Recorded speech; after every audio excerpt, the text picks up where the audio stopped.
here at the Biennial of Architecture 2023 in Venice at the Giardini with my good friend and college friend. So for some reason, we've been talking about architecture and design for 35 years. And here we are. Yeah, we're still talking about architecture and design.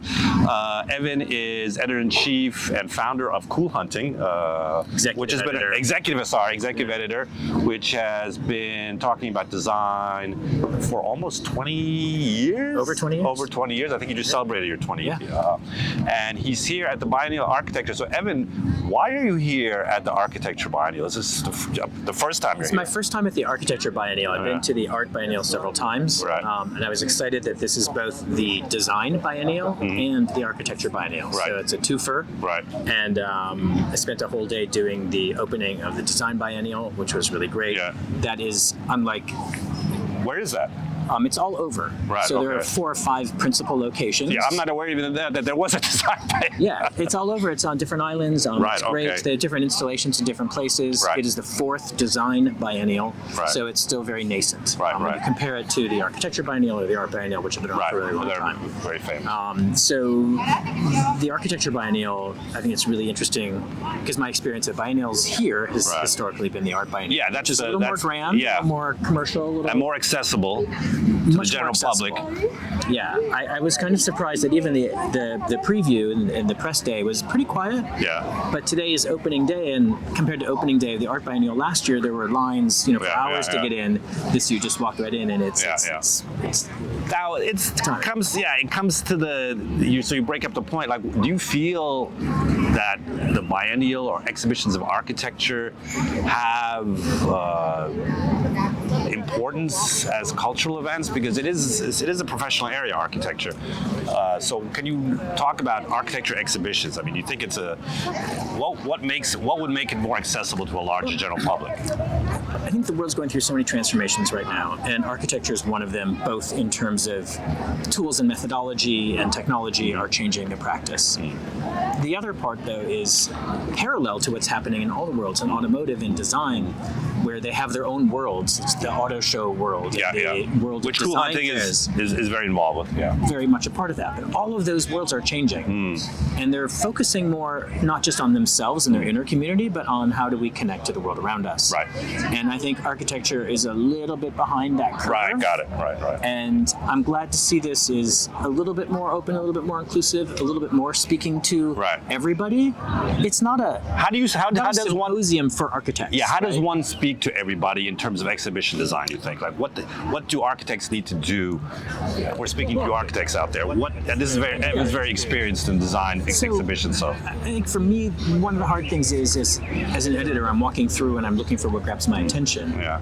And a lot of the installations are very academic. Right. And instead of it... a lot of words. It's a lot of words, or it's a lot of understanding what's happening in order to appreciate it. Right. So I had to go back. Someone's like, "Did you see this?" And I'm like, "Yeah, I saw it, but I didn't. It didn't catch my attention." They're like, "Actually, it's really interesting, and here's 3 reasons why." Right. So I went back and I was like, "Oh, okay. If I took 5 or 10 minutes of my own time to better immerse myself and listen to the audio or read." The lengthy words that were not well presented because it was like dark words on dark walls. Yes. Then I was like, oh wow, this is actually an important and interesting story. Right. But I didn't capture that because the presentation of it was a bit didn't present what the idea was. Yes, it's like when I write something, I have a headline, I have a subhead, and I've got the first paragraph so that you understand everything else I'm talking about. And I'm finding that the presentation for a lot of things here doesn't do that. It doesn't grab your attention quickly enough to articulate the main idea that's there. And even if it's important and interesting for the public, they're looking, we live in a Snapchat, Instagram, TikTok world, so you've got 5 seconds to communicate what it is and then pull someone in. Right. But if you don't capture them in the first couple seconds, then you've lost them.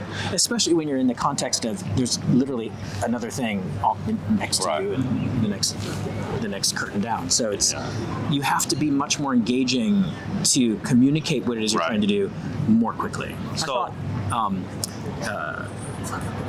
not Estonia. It's the one that did the supermarket in there.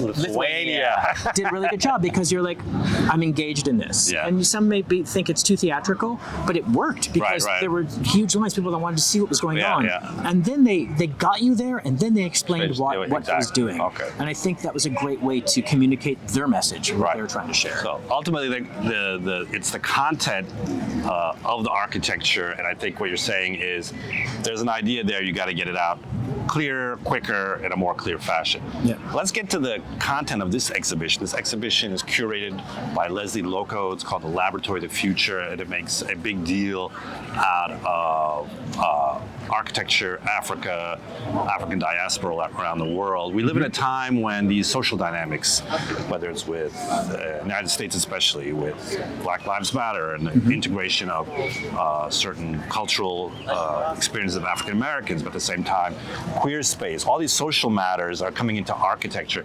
Do you feel, as somebody that's a design person, design critic, that is the social aspect of design, whether it's Black Lives Matter, whether it's queer space, how do you feel, or is that as relevant?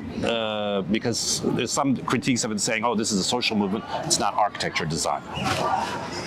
I don't know how you can disassociate those two things, because we don't live in a world of purity anymore. And the world of architecture, I think, has always been a little precious. And so has design, but design has evolved. Yes. Design is still a serious practice. Design is still intellectual, but they've made design more accessible over whatever it is, the last couple decades, right?